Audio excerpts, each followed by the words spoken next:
இந்த கும்பத்திலேருந்து தாம்பரம், காப்பர், தாம்பரத்தில் தாம்பரத்துக்கு பஞ்சம் இருக்காது, காப்பர். அடுத்தது வெள்ளி, அதுக்கு அடுத்தது தர்ப. இது மூணுலையும் ஒரு ஒயர் மாதிரி எலக்ட்ரிசிட்டி பின்னி அதை கொண்டு போய் மூல மூர்த்திக்கு அதை லிங்க் பண்ணுவாங்க. ஏன்னா இங்க பண்ற எல்லா பூஜையும் கலெக்ட் ஆகி அந்த சக்தி அப்படியே நேரா போனோம். கோயில் என்பது என்ன என்று கேட்டால் சக்தி களம், எனர்ஜி சேவிங் சென்டர். நீங்க எப்படி ஒரு பெரிய பேட்டரியில சார்ஜ் ஏத்துறீங்களோ அது மாதிரி எல்லையற்ற பவரை ஒரு லிமிட்டட் ஸ்பேஸ்ல கொண்டு வந்து நிறுத்துறோம் பாத்தீங்களா, அது சக்தி களம், எனர்ஜி சென்டர். ரைட்.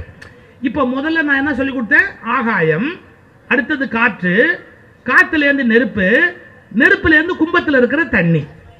ஏன் தண்ணீரை செலக்ட் பண்ணாங்க?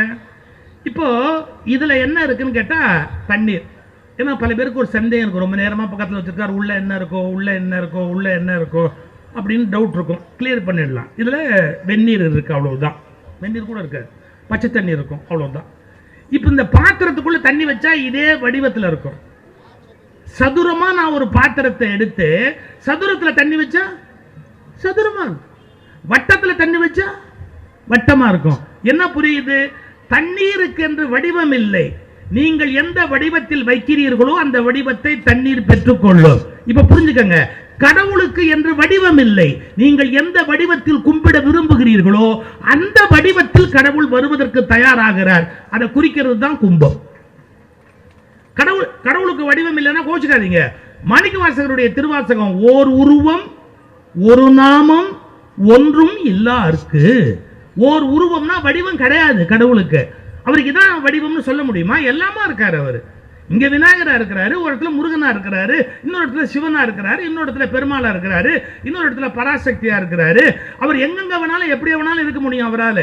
சோ வடிவமில்லாத கடவுளை வடிவத்துக்குள் வைக்கிறோம், வடிவமில்லாத தண்ணீரை வடிவத்துக்குள் வைக்கிறோம். அதான் கும்பம். இந்த கும்பத்தை கவனிச்சிருக்கீங்களே, கும்பத்துல என்னென்ன வைக்கிறாங்க? கும்பத்துக்கு மேல தேங்காய் வச்சாங்க. ஏன் தேங்காய் வச்சாங்க? 80 ரூபா வித்தாலும் அதான் வைப்பாங்க, தேங்காய் தான் வைப்பாங்க. வேற ஒன்றும் எடுத்து வேற காய் வைக்க மாட்டாங்க, பூச்சணிக்காய் எடுத்து மேல வைக்க மாட்டாங்க. ஏன் தேங்காய் வச்சாங்க? ஒரே காரணம், தேங்காய்க்கு 3 கண்ணு. ஞான நிலை பெற்ற கடவுளுக்கு 3 கண்ணு. புரியுதா? 3 கண்ணு. ஏன்னா இது பாருங்க, இந்த 2 கண்ணாலும் நீங்க உலகத்தை பார்ப்பீங்க. ஆனா ஞானி இந்த 2 கண்ணையும் மூடின உடனே இந்த கண்ணு வேலை செய்யும், உலகத்துக்கு உள்ள இருக்கிற ஞானத்தை பார்ப்பாங்க. இந்த கண்ணால உலகத்தை பார்க்கிறவன் அஞ்ஞானி, இந்த 2 கண்ணை மூடி இந்த கண்ணால பார்க்கிறவன் ஞானி. அப்போ இறைவன் ஞானத்துக்கு சமம், அவன் 3 கண்ணு உடையவன், திரிநேத்திரன். அதனால தேங்காயை கொண்டு போய் வச்சாங்க. தேங்காய்க்கு 3 கண்ணு. இன்னொன்று, தேங்காயும் சில அற்புத சக்திகள் உடையது. இந்த தேங்காயை மேல வச்சாங்க. அதுக்கு அடுத்தது தேங்காயை பக்கத்துல என்ன வச்சாங்க? மாவெல்லை. கும்பத்தை பாருங்க, கும்பத்துல மாவெல்லை இருக்கும். அந்த மாவெல்லை என்ன? இப்ப எனக்கு தலைமுடி இருக்கு, ஒரு காலத்துல கருப்பா இருந்தது, இப்ப வெள்ளையாயிடுச்சு. எப்பவுமே வெள்ளையா தான் இருந்தது, சும்மா நான் வேஷம் போட்டேன், அவ்வளவுதான். கருப்பாயிடுச்சு, அப்புறம் வெள்ளையாயிடுச்சு. ஆனா தலைமுடின்னு ஒண்ணு. ஆனா இன்னும் சில பேர் என்ன அளவு முடி இல்லையேன்னு 70 வயசுல எவ்வளவு கஷ்டப்படுறான்னு பார்த்தா அவனை விட நான் பெட்டர், அவ்வளவுதான் சொல்லிக்கலாம். ஒரே விடுங்க, அதை அதோட விடுவோம். எதுக்கு சொல்ல வர? தலைமுடி இருக்கு. தலைமுடி ஒரு அழகு. உலகத்துல அழகு மட்டுமே இல்லைங்க, நம்முடைய எலக்ட்ரிசிட்டி இது வழியா தான் வெளியே போகும். நம்முடைய பாடி எலக்ட்ரிசிட்டி இது வழியா தான் வெளியே போகும். அதனால தான் பெண்களை கூந்தலை விரிச்சு போட்டுக்கிட்டு இருக்காதீங்கன்னு ஏன் சொல்றாங்கன்னா, உங்க எனர்ஜி பூமிக்கு போயிடும். வீட்டில் பெண்களை சொல்லுவாங்க, ஒரு முடிச்சு போட்டுக்கோமா, பொண்ணே முடிச்சு போட தான் வந்திருக்கேன், அந்த குடும்பத்தையே முடிச்சு. அம்மா, நம்ம மரபுகள்ல சில உண்மை இருக்கு, அதை புரிஞ்சுக்கணும். தலைவிரி கோலமா ஒரு பொண்ணு இருக்கக்கூடாதுன்னு ஏன் சொல்றாங்கன்னா, ஏதோ ஒரு சம்பிரதாயத்துக்கு இல்ல, உங்க எனர்ஜி வீணா போயிடும். உங்க எனர்ஜி வீணா போயிடும். இப்ப கோயில பூஜை பண்ற சிவாச்சாரியார் சிகையை ஏன் முடிஞ்சுக்கிறாரு? சிகையை நல்லா இறுக்கி கட்டி முடிஞ்சுக்கிறாரு. ஏன்? நீங்க சிகையை முடிச்சு போட்டு கட்டிட்டீங்கன்னா எனர்ஜி வெளியே போவாது. ஆனா சிகையை அப்படியே தொங்க விட்டுட்டீங்க அப்படின்னா கீழே அந்த எனர்ஜி வெளியே போயிடும். அதனாலதான் பெண்கள் என்ன சொல்றாங்க, கூந்தலை முடிச்சு போட்டுரு, கடைசியில் ஒரு முடிச்சாவது போட்டு வை அப்படிம்பாங்க. ரைட், அதை விட்டுருங்க. இப்ப எல்லையற்ற பரம்பொருள் என்ன? ஆகாசம், ஆகாசத்திலிருந்து காற்று, காற்றிலிருந்து நெருப்பு, நெருப்பிலிருந்து தண்ணீர். இப்போ தேங்காய்க்கு சொல்லிட்டு தலை, 3 கண்ணு. மாவெலை கடவுளோட சிகை, தலை. அப்புறமா அந்த கும்பம், அது என்னன்னா கடவுளோட பிம்பம், உருவம், அவருடைய உருவம். அது உருவமில்லாத கடவுள் ஒரு உருவத்தில் இருக்கிறார். அது வந்து அந்த கும்பம். அந்த கும்பத்தில் இருக்கிற தண்ணீர் என்ன அப்படின்னு கேட்டா கடவுளோட ரத்தம். நம்ம உடம்புல ரத்தம் ஓடுது இல்லை, அது மாதிரி ரத்தமா பாவனை பண்றோம். அந்த கும்பத்துக்குள்ள இருக்கிற தண்ணீர் தான் கடவுளுடைய ரத்தம். ரத்தத்துல 7 உப்பு இருக்குது, சப்த தாதுன்னு பேரு. நம்ம ரத்தத்துல 7 உப்பு இருக்குது, அதுக்கு சப்த தாதுன்னு பேரு. இந்த தண்ணீர்ல அவங்க என்ன பண்ணுவாங்க, சில பொருள் எல்லாம் போடுவாங்க, தங்கம் வெள்ளி இதெல்லாம் உள்ள போட்டு வாசனை பொருள் எல்லாம் போட்டு அந்த கும்பத்தை பூஜை பண்ணுவாங்க. அதெல்லாம் சப்த தாது, ரத்தத்தில் இருக்கிறது. இதெல்லாம் இருக்கட்டும், அந்த கும்பத்துக்கு நூல் சுத்துறாங்க பாருங்க, குறுக்க நெடுக்க நூல். ஏன் நூல் சுத்துறாங்க? நூலோட பொருள் என்ன? என் உடம்புல நாடி நரம்பு ஓடுது, 72,000 நாடி நரம்புகள் எனக்கு உடம்புக்குள்ள குறுக்க நெடுக்க ஓடுது. இந்த உடம்புல நாடி நரம்பு குறுக்க நெடுக்க ஓடுற மாதிரி கடவுளுடைய உடம்பில் நாடி நரம்பாக பாவனை செய்து அந்த நூலை குறுக்க நெடுக்க சுத்தி வைக்கிறாங்க. இதெல்லாம் புரிஞ்சுக்கிட்டு செய்யணும், புரிஞ்சுக்கிட்டு பார்க்கணும், புரிஞ்சுக்கிட்டு பேசணும். இல்ல என்ன பிரச்சனைனா புரியறதே இல்லை. அப்புறம் நமக்கு எப்படி நம்ம சொல்லித்தர முடியும் இந்த உலகத்துல? ரைட். இந்த நூல் என்பது வேற ஒண்ணும் அல்ல, கடவுளுடைய நாடி நரம்பு. ரைட். இப்போ உள்ள இருக்கிற தண்ணீரை அடுத்து என்ன பண்ணுவாங்க, சிரசு மேல வச்சு மேல விமானத்திலையும் கோபுரத்திலையும் உள்ள இருக்கிற மூலமூர்த்தி அதுக்கு தனித்தனி கலசம் இருக்கும். அந்தந்த கலசத்துல அதை ஆவாகனம் பண்ணி அதை எடுத்துக்கிட்டு வந்து இந்த பாருங்க அந்த தண்ணீரை அது மேல விடுவாங்க. இப்ப புரிஞ்சு போச்சு அவங்களுக்கு? பஞ்சபூதங்கள், பஞ்சபூதங்கள்ல மேல இருக்கிறது ஆகாயம், அடுத்து இருக்கிறது காற்று, அடுத்து இருக்கிறது நெருப்பு, அதுக்கு அடுத்து இருக்கிறது தண்ணீர், அதுக்கு அடுத்து இருக்கிறது மண்ணு.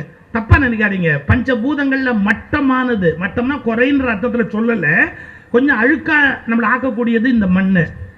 அதனால தானே சேர் போட்டு உட்காந்துருக்கீங்க. இந்த சேரை எடுத்துட்டு உட்கார சொன்னா வீட்டுல போய் யார் திட்டு வாங்குறது? எங்கேயா போய் வேஷ்டி அழுக்காக்கிட்டு வந்திருக்கோம், கொஞ்சம் கூட அறிவில்லையே, யார் துவைக்கிறது அப்படின்னு கேட்பேன். இப்ப நம்ம மண்ணுல ஏன் உட்கார மாட்டேங்கிறோம்? இந்த பாருங்க, வேஷ்டியோட நுனி தரையில புரண்டா அது அழுக்காகுது, சோப் போட்டு கழுவ வேண்டியிருக்குது, அதை மட்டும் தனியா தேய்க்க வேண்டியிருக்குது. அப்ப மண்ணுக்கு என்ன குறை? மண்ணு குறை உடையது, அழுக்கு உடையது. எல்லாம் கரெக்ட், விவசாயத்துக்கு தேவை, ஆனாலும் மண்ணு அழுக்கு உடையது. மண்ணை விட கொஞ்சம் பியூரானது எது? தண்ணி. ஆத்துல ஓடி வருது, மேல அப்படியே தெளிஞ்ச தண்ணியா எடுத்து வீட்டுக்கு வருவோம். மண்ணு தான், மண்ணு ஒட்டாத தண்ணியா நம்ம பார்த்து எடுத்துட்டு வருவோம். சரி, தண்ணியில பாக்டீரியா கிருமி வந்தா நீங்க வீட்டுல என்ன பண்ணுவீங்க? நெருப்புல சுட வைப்பீங்க. பாருங்க, மண்ணினுடைய அழுக்கை தண்ணீர் போக்கும். இப்ப என் வேஷ்டியில மண்ணாயிடுச்சுன்னா தண்ணியில போட்டு துவைக்கணும். மண்ணினுடைய அழுக்கை தண்ணீர் போக்கும், தண்ணீரினுடைய அழுக்கை நெருப்பு போக்கும். கொதிக்க வச்சா உள்ள இருக்கிற பாக்டீரியா செத்து போயிடும். விஷ்ணு பத்னி மகேந்திரவே மாதவே மாதவ பிரியா லக்ஷ்மீம் பிரியசகீம் தேவீம் நமாம்யச்சுதவல்லபா. ஓம் தனுர்தராயை வித்மஹே சர்வசித்யை தீமஹி தன்னோ தரா பிரச்சோதயாத். ஓம் தனுர்தராயை வித்மஹே சர்வசித்யை தீமஹி தன்னோ தரா பிரச்சோதயாத். ஸ்ருண்வந்தி ஸ்ரோணாமமிருதஸ்ய கோபாம் புண்ணியாமஸ்ய உபஸ்ருணோமி வாசம். மகேம் தேவீம் விஷ்ணு பத்னி மதுர்யாம் பிரதீசி மேனாகும் அபிஷாயஜாமஹ. வேதா விஷ்ணுருருகாயோ விசக்ரமே மகேந்திரிவம் பிருத்திவீமந்தரிக்ஷம். தத்ஸ்ரோணயிதிச்சவயிச்சமானா புண்ணியக்ஸ்லோகம் யஜமானாய கிருண்பதி. ருணாஹி கிருதவதி சவிதராதிபத்யை பயஸ்வதீரந்திராதானோ அஸ்து. துவாதிசாம் விஷ்ணுபத்ன்யகோதாஸ்ரேஷாநாதஹ சோயா மனோதா बृहस्पतिर्मातरिद्योतवायुः सन्तु वानापाता अभिनो गृह्णन्तु इष्टम्बो दिवो तरुणपृथिव्या अस्येषा जगतो विष्णुपत्नी सप्रदसभां मे गोपाय ये च सभ्याः सभासदः तारिन्द्रियावतः कुरु सर्वमायुरुपासदा अहे बुद्धियमन्त्रं मे गोपाय यमृषयश्चैरिता विदुः ऋचः सामानि यजुगुंषि साहिश्रीरमृता सदा नायन्ते नायन्ते अग्रे कृत्वा कमपि चरणं जानुनैकेन तिष्ठन् पश्चात्पार्थं विवलनजुषा चक्षुषा प्रेक्ष्यमाणः सव्ये तोत्रं करसरसिजे दक्षिणे ज्ञानमुद्राम् आबिभ्राणो रतमतिवसन् पातु नः स्तुतवेषः एष नारायण श्रीमान् क्षीरार्णवनिकेतनः नागपर्यङ्कमुत्सृज्य क्यागतो मधुरां पुरीम् तासामविरभूच्चौरिः स्मयमानमुकाम्बुजः पीताम्बरधरस्रग्वी साक्षान्मन्मथमन्मतः ஆழ்வார்கள் மடலெடுக்கும் அழகுடைய பெருமாள் ஆட்சியரைப் பணி கொண்ட மணவாளப் பெருமாள் ஆழ்ந்தாரைக் கரையேற்றவதரித்த பெருமாள் ஆனைக்கண் அருளைந்தவருளாளப் பெருமாள் ஆழிகொண்டன் நிரவிமறைத்தருள் செய்த பெருமாள் ஆணை மறித்தழகாலே வெல்லவல்ல பெருமாள் ஆழ்கடலைக் கடைந்த மரற்கமுதூட்டும் பெருமாள் ஆழ்வார்க்குப் பின்னெறியை அளித்துகந்த பெருமாள் நம் தெய்வசிகாமணிப் பெருமாள் திருவுக்கும் திருவாகியவானிளவரகான தேவர் அடலாயருதங் கொம்பினுக்கு விடகொண்டு நீளா துங்கஸ்தனகிரி தட்டி சுப்தராய் நப்பின்னை கொங்கை மேல் வைத்துக் கிடந்த மலர் மார்பழகை பின்னானார் வணங்க வந்து திருமடந்த மண்மடந்த இருபாலந்திகழ சீரிய சிங்காசனத்தின் மேல் தொண்டாமரை சுமக்க செங்கமலக்கழலின் சித்துதழ் போல் விரலுமாய் அடிச்சோதி நீ நின்ன தாமரையாய் அலர்ந்ததுவோ என்னும்படி நிலையார நின்னவழகும் கரையினார் துவருடுக்கைக் கடையாவின் கழிகோல்கைச் கரையினாராய் பசுநிறைமேய்ப்பு வந்து கண்ணுமேத்தினிது வந்த வாத்சல்யம் விளங்கும்படி நல்லங்கமுடையதோர் கோலூன்னி நின்னவழகும்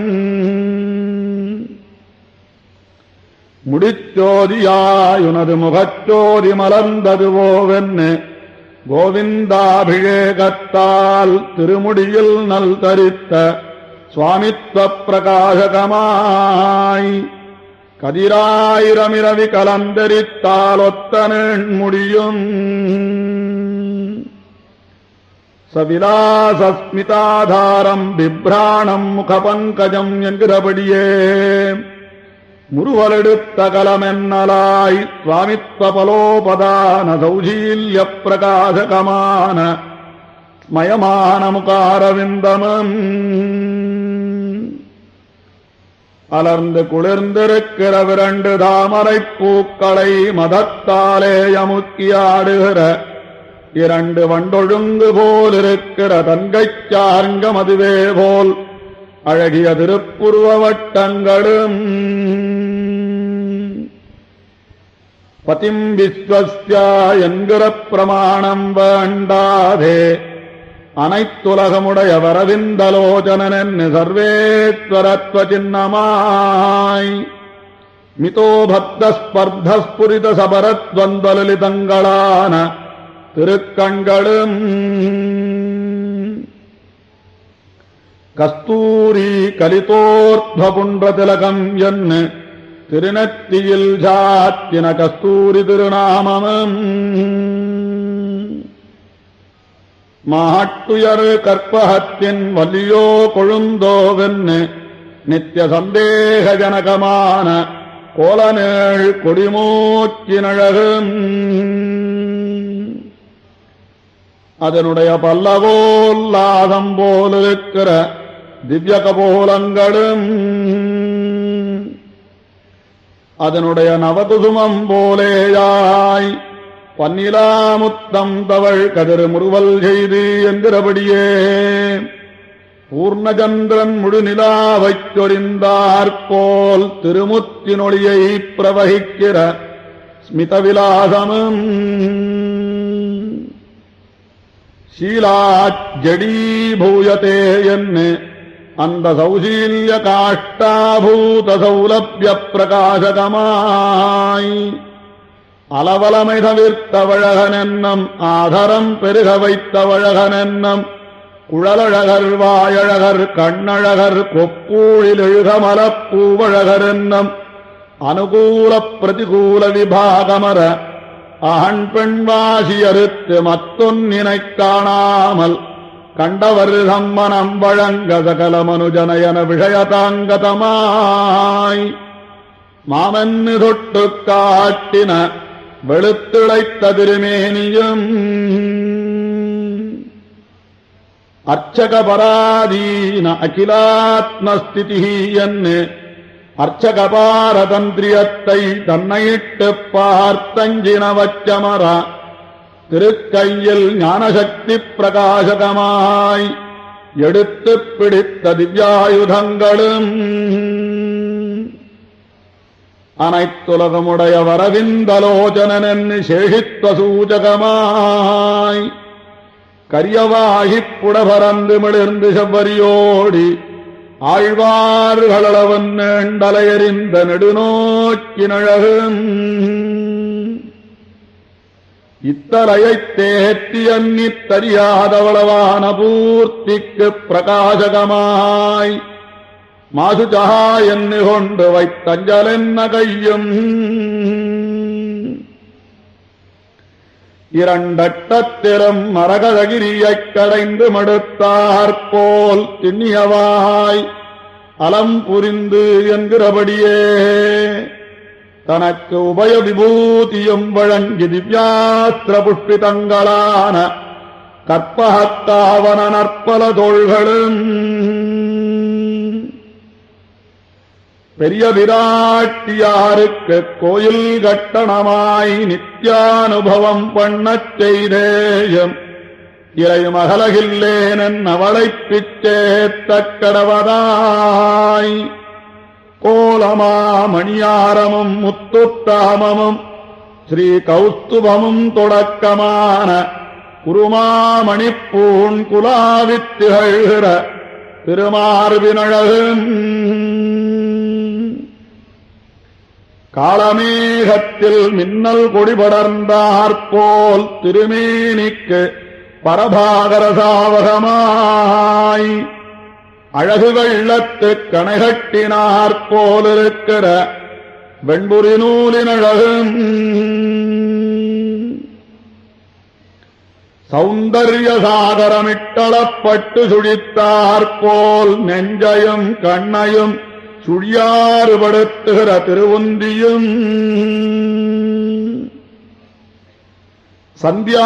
சந்தியாராகரஞ்சிதமான ஆகாசம் போலே திருமேனிக்குப் பரபாகரசாவகமாய் திருவரைபூத்தாற்போலிருக்கிற அந்திபோல் நிறத்தாடையும் ரம்பா ஸ்தம்பாதி கம்பீரங்களான திருத்துடைகளும் அங்கராகம் பிரவகிக்கும் போது 2 குமிழ் நீர் எழுந்தாற்போலிருக்கிற திருமுழந்தாள்களும்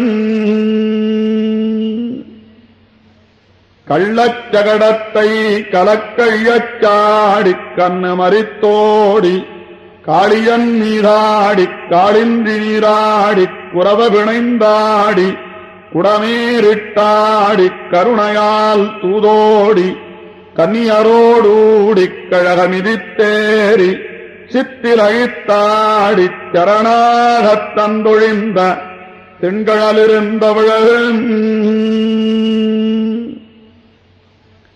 சிறியதோர் நிதி போலே திருமுன்பே வீத்திருந்த ஸ்ரீ சடகோபனிருந்தவழகும்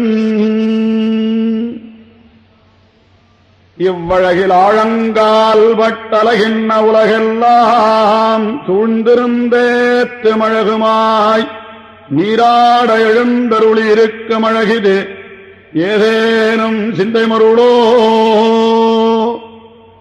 ஜகன்மோகன மந்திர பிரபாவமோ சகலரச குளிகா விலாசமோ சர்வபோக சிந்தாமணி பிரகாசமோ சகல ஜன சுகிருத விபாகமோ நிகில பல கல்பலதா பிரசரமோ அகில ஜகஜீவன மூலமோ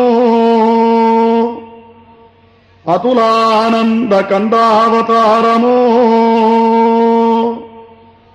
సమస్త సంపత్ సామ్రాజ్యవేగమో సర్వమంగళ సంతాన ప్రసవమో సకల కళారహస్య సర్వస్వమో இதெல்லாம் திரண்டெழுந்து கொண்டதோர் வடிவோ இதுவு மன்னியில் அப்பிரமேய தேஜஸ்தோ நான்களீரேகன் அறியாயும் வழகுடந்தவரீர் உழிதொரும் வாழ்ந்திடுக வாழ்ந்திடுகவே. வசவோ வாசவம் யதா என்று ஸ்ரீமத் ராமாயண வசிஷ்டனே புனைந்தான் என்ற பெருமாளுக்கு திருவபிஷேகம் இன்னைக்கு பட்டாபிஷேகம் மாதிரி. அதாவது புனர்வசு நட்சத்திரம், நாளைய தினம் புஷ்ய நட்சத்திரம். ராமாவதார காலத்துல புஷ்யத்துக்கு இன்னைக்கு பரதன் பட்டாபிஷேகம் பண்ணி அது மாதிரி இப்போ பெருமாளுக்கு திருவபிஷேகம். பெருமாள் சக்கரவர்த்தி திருமன், சீதா பிராட்டி, இளைய பெருமாள், அதே மாதிரி அற்புதமாக அங்கே பெருமாள் சொர்ணத்தில் சாத்திருக்கேன். விசேஷமாக 2 கிலோல பூர்ணமான ஸ்வர்ணம், நல்ல சொந்தம் தங்கத்துல பக்தர் ரொம்ப விசேஷமாக பரம பக்தியோட பரம பிரீத்தியோட பெருமாள் திருவிழாத்தை சமர்ப்பிக்கிறார். அதாவது ஸ்ரீமத் ஆண்டவன் ரங்கராமானுஜீந்திர மகாதேசிகனுடைய பரிபூர்ண அனுகிரகம் பெற்ற ஆச்சாரிய கிருபையோட பாஷிகாருடைய அனுகிரகத்தோட பாஷிகாருடைய திருவடி முழாங்களாய் அடியருடன் கூடி நின்று ஆடிவினே ஆடி ஆடி என்று அற்புதமாக சுவாமி நம்மாழ்வார் சாதிகன். சீதா பிராட்டி அனுகிரகம், கனகவல்லி தாயார், கருணாகர பெருமாள், இந்த எம்பெருமானுடைய அனுகிரகமும் சுவாமி பகவத் ராமானுஜருடைய அனுகிரகமும், சுவாமி தேசிகன் அதுதான் ரொம்ப அற்புதமா சொல்லணும். தேசிகனுக்கு தூப்பல் அவதரிச்சார். ஆனா சுவாமி தேசிகன் அற்புதமான தேவநாயக பஞ்சாசத்துல ஆச்சரியமா அனுபவிக்கிறார்.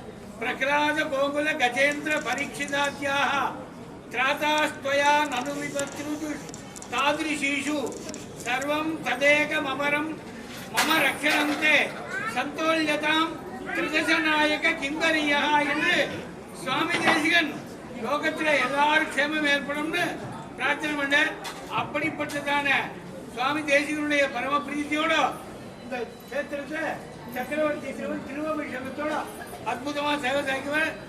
நாளைக்கு புஷ்ப விமானத்திலையும் பட்டாபிஷேக கோலமாக எழ போறார். அதனால இந்த குழாங்களை எல்லாரும் சேவித்து கோழிக்கல்யாணம் பெருமாள் எழ போறார்.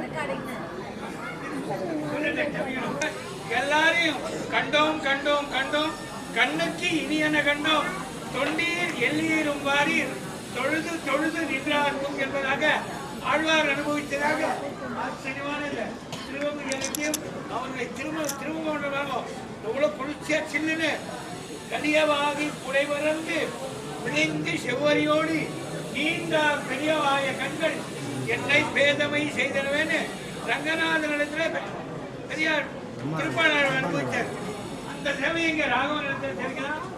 அப்படிப்பட்டதான அற்புதமான வைபவத்தை எல்லாரும் சேவித்து சக்கரவர்த்தி திருமகனுடைய சீதா பிராட்டியினுடைய அனுகிரகம் ஜனகவல்லி நாயிகா சமேத கருணாதனுடைய பரிபூர்ண அனுகிரகம் பகவத் ராமானந்த சுவாமி தேசிகனுடைய இன்னர்களுக்கு பாத்திரபூதர்களாக இருந்து அவருடைய கிருபையை பெற வேண்டுமாக சவிநய பிரார்த்திக்கிறோம்.